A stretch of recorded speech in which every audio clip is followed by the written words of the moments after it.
It's time. Wait. Did you catch that Demon Hunter wasn't just flexing neon demon fights and K-pop swagger? No? Well, hidden inside all that chaos, the movie is actually serving us a surprise history lesson. And not just any history, the Joseon Dynasty, baby! That's right, the film basically smuggled 500 years of Korean culture straight into a monster-slaying showdown. And most people totally missed it. Forget the fireballs and sword flips for a second. We're diving into the real star power behind Demon Hunter, the Joseon Dynasty drip. From the way people dressed, to who they bowed to the little trinkets hanging off their skirts, this movie is stuffed with cultural callbacks that go way deeper than you'd expect. So grab a seat, maybe some popcorn, and let's decode the secret Joseon Easter eggs hiding in Demon Hunter.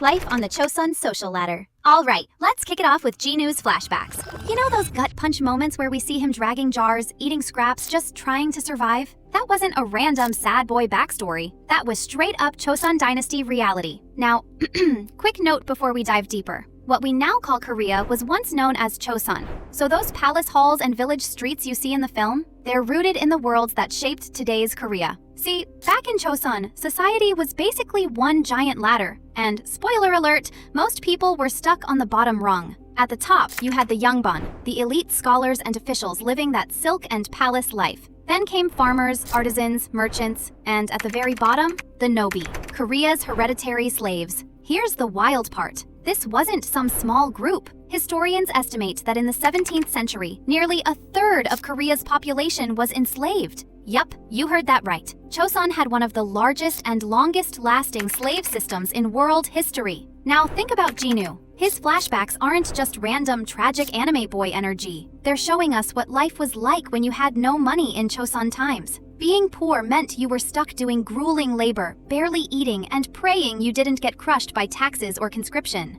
Even when he leveled up to working inside the palace, it wasn't freedom. It was just servitude with a fancier backdrop. And that palace setting in his memories? Spot on Joseon. From the hanbok-styled uniforms to the tiled rooftops, the film clearly drew inspiration from the dynasty's real palaces, like Gyeongbokgung. Demon Hunter basically takes Jinu's trauma and weaves it with Korea's harsh class system, making every flashback hit way harder. And if social status wasn't already screaming at you, just wait until you peep the fashion accessories, because the Norigae charms take subtle symbolism to a whole new level.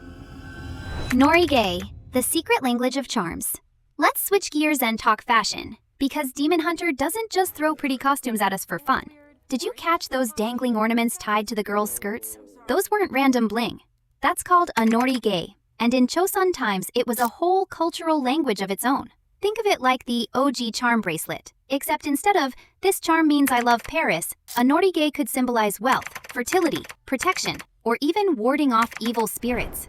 And the designs weren't one size fits all. If you were a queen or a noblewoman, you'd flex with big, elaborate Norigae made from jade, coral, or amber. If you were a commoner, yours would be much simpler. Maybe silk cords with a carved piece of wood. Basically, Norigae were wearable status updates before Instagram stories were even a thing. Now here's where Demon Hunter flips the script. The huntresses wear Norigae during battle, but instead of representing rank or marriage, they act like power talismans. That's low-key genius. In real history, women were often judged and confined by what they wore. In this film, they weaponize that tradition. Those little charms don't chain them, they empower them. Joseon-era bling turned into magical girl ammo. Tell me that's not badass. Quick break. If you're geeking out over these hidden cultural details, hit that like button and subscribe. Trust me, we've got even juicier Joseon secrets coming up you do not want to miss. While the huntresses are dripping in power charms, the Saja Boys crash the party in outfits that scream Joseon Death Squad. Let's talk Demon Drip. Saja Boys and Demon Drip.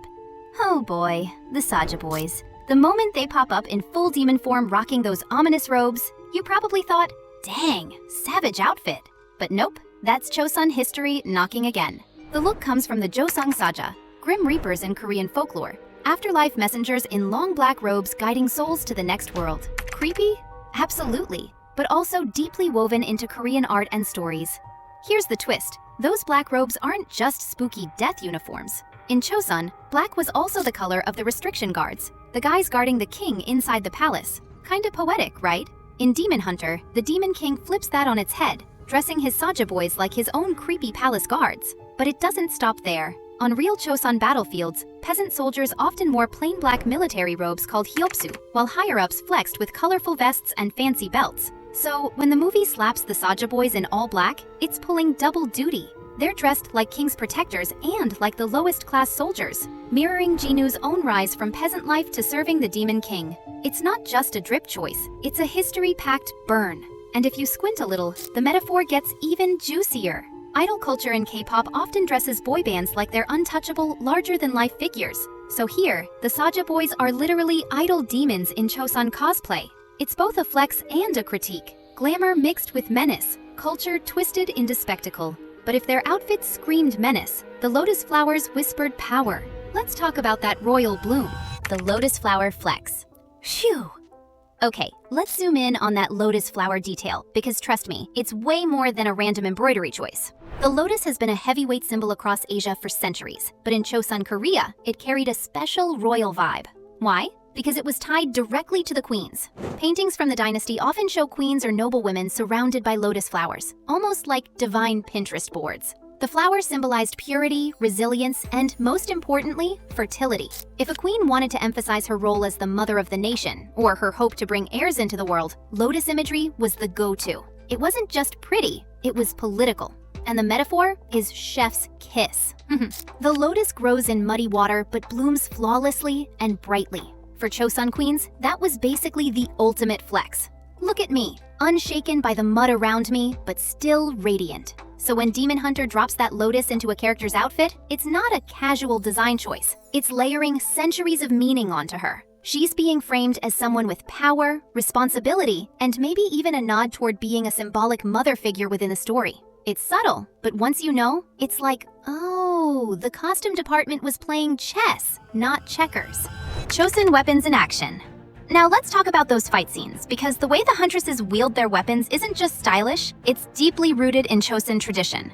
The swords, the knives, and yep, that Waldo, the crescent moon blade they're swinging around, they echo the very same types of weapons that were sharpened, trained with, and feared on real Korean Chosun battlefields centuries ago. These weren't just for show. Each weapon carried its own weight, whether for close combat, long reach, or even spiritual rituals. And here's where it gets legendary. Admiral Yi Sin-sin, Chosun's most celebrated naval commander, wrote in his diaries about drilling his men in both sword and moonblade techniques, calling discipline with these weapons the backbone of Chosun's military defense. So when you watch the Huntrix slice through demons, it's not just cinematic flair. It's a reimagining of the same discipline and steel that once defended the dynasty itself.